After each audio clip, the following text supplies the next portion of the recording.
साथियों, मैं आज आपके सम्मुख महिला आंचल, जो कि आंचलिक उपन्यास है विश्वनाथ रेणु का, उसके कुछ अंश आपके सम्मुख प्रस्तुत करूंगा, जो इस प्रकार है। पहले खंड की कथा प्रारंभ होती है और ऐसे कुछ चलता है। गांव में यह खबर तुरंत बिजली की तरह फैल गई। मिलिट्री ने बहरा चतुर को गिरफ्त कर लिया है और लोबिन लाल के कुएं से बाल्टी खोलकर ले गए हैं। यद्यपि 1942 के जन आंदोलन के समय, है ना, गांव में ना तो फौजियों का कोई उत्पात हुआ था और ना आंदोलन की लहर ही इस गांव तक पहुंच पाई थी, किंतु जिले भर की घटनाओं की खबर अफवाहों के रूप में यहां तक जरूर पहुंची थी। मोगलाही स्टेशन पर गोरा आदमी मोदी की बेटी को उठाकर ले गए और इसी को लेकर सिख और गोरे सिपाहियों में लड़ाई हो गई। गोली चल गई, ढोल बाजा में पूरे गांव को घेर कर आग लगा दी गई। एक बच्चा भी बचकर नहीं निकल सका। मुशहरू के ससुर ने अपनी आंखों से देखा था। ठीक आग में भुनी हुई मछलियों की तरह लोगों की लाशें महीनों पड़ी रहीं। कावा भी नहीं खा सकता था। मिलिट्री का पहरा था। मुशहरू के ससुर का भतीजा फरविस साहब का खानसामा है, वह झूठ बोलेगा नहीं। एक अगला प्रदर्शन देखेंगे। गौना करके नई दुल्हन के साथ घर लौटता हुआ दूल्हा नौजवान अपने गाड़ी वान से कहता है, जरा यहाँ गाड़ी धीरे हाँकना। कन्या साहब की कोठी देखेगी? यही है मकई साहब की कोठी। वहाँ है नील महने का हौज। नई दुल्हन उजहार के पर्दे को हटाकर घूंघट को जरा पीछे खिसकाकर झांकती है। झरबेर के घने जंगलों के बीच, है ना, ईंट पत्थरों का ढेर। कोठी कहाँ है? वहाँ कोठी कोई नजर नहीं आ रही है।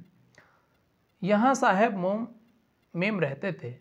गंगा स्नान करके लौटते हुए तीर्थयात्रियों की बैलगाड़ियाँ यहाँ कुछ देर तक रुक जाती हैं। गाड़ियों से युवतियाँ और बच्चे निकलकर डरते डरते खंडहरों के पास जाते हैं।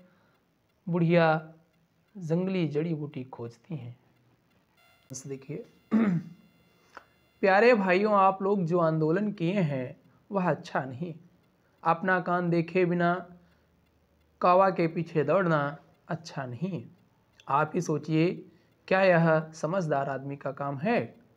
आप लोग हिंसा बात करने जा रहे थे, इसके लिए हमको अनशन करना होगा, है ना।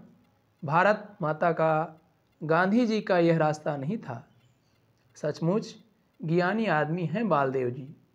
आंदोलन, अनशन और क्या हिंसाबाद किसी ने समझा?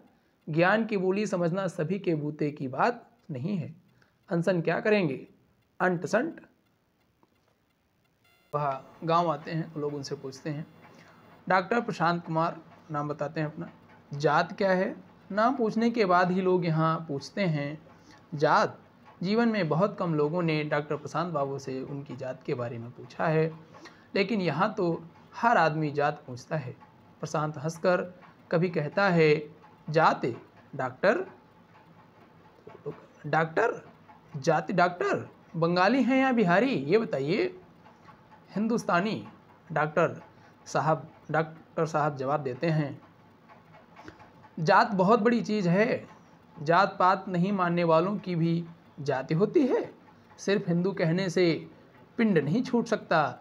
ब्राह्मण हैं। कौन ब्राह्मण? गोत्र क्या है? मूल कौन है? शहर में कोई किसी से जात नहीं पूछता। शहर के लोगों की जात क्या ठिकाना। लेकिन गांव के में तो बिना जात के आपका पानी नहीं चल सकता। प्रशांत अपनी जात छिपाता है।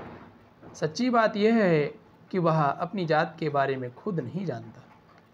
कार हम देखते हैं कि जो आंचलिक उपन्यास हैं उनमें भी किस प्रकार से इन सामाजिक कुरीतियों को हमारे साहित्यकारों ने बड़ी ही बारीकी से उकेरा है।